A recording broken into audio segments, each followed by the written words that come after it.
नमस्कार दोस्तों, ये जो फोटो आप देख रहे हैं ये मेरे मामा जी का है। इनका जन्म 1 जुलाई 1938 को हुआ था और अभी इसी साल 29 सितंबर 2025 को स्वर्गवासी हो गए। ये बहुत ही इंटेलिजेंट व हास्य प्रवृत्ति के थे। अपनी संस्कृति में बहुत विश्वास रखते थे।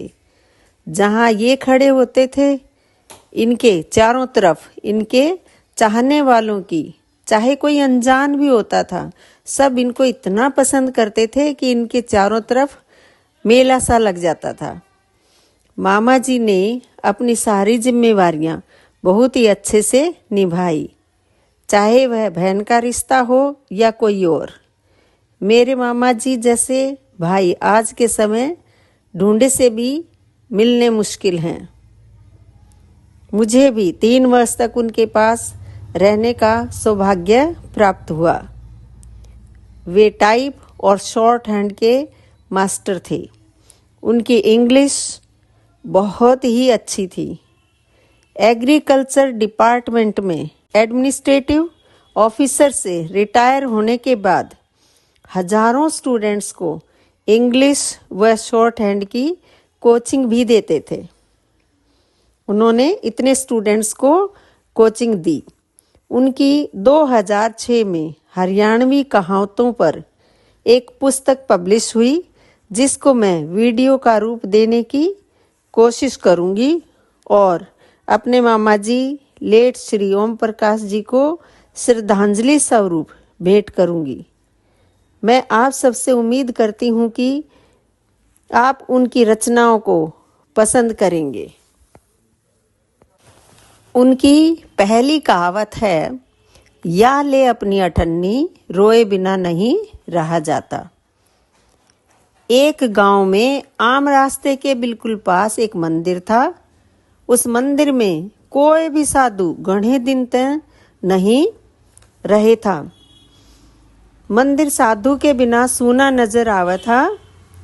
एक दिन एक जवान साधु उस गांव में आया और गांव के मुखिया तय प्रार्थना करने लग गया कि उसके लिए उस मंदिर में रहने की इजाजत दे दें।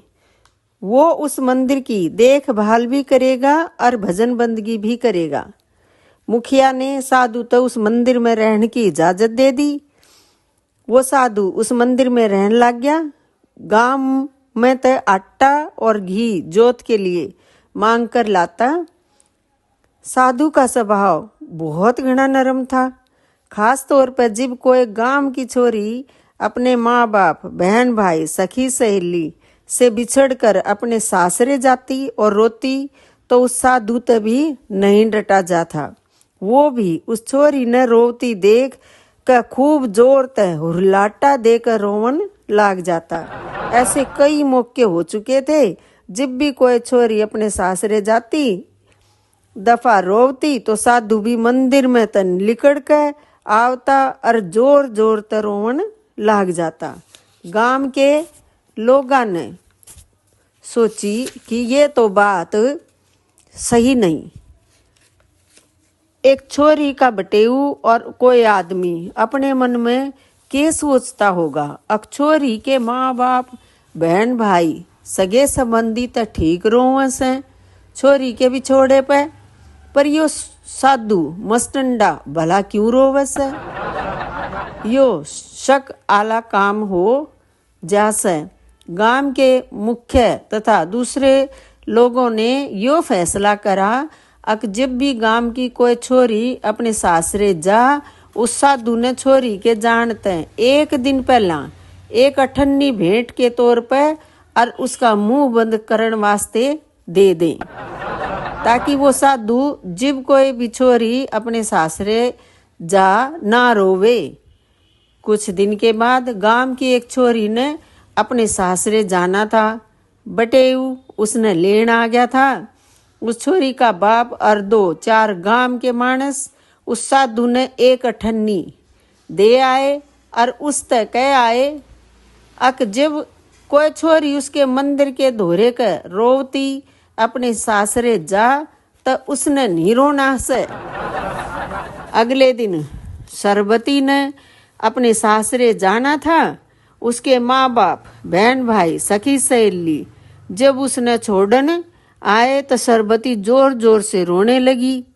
उस साधु ने सरबती की रोने की आवाज मंदिर में सुनी तो उसका दिल उमड़ उमड़ कर आया और जोर जोर से रोता हुआ दी हुई अठन्नी को हाथ में लिए हुए सरबती के बाप को अठन्नी देते हुए बोला, या ले अपनी अठन्नी, रोए बिना नहीं रहा जाता। इस कहावत का प्रयोग ऐसे भी करते हैं, ओ भाई या ले अपनी अठन्नी, कहे बिना नहीं रहा जाता।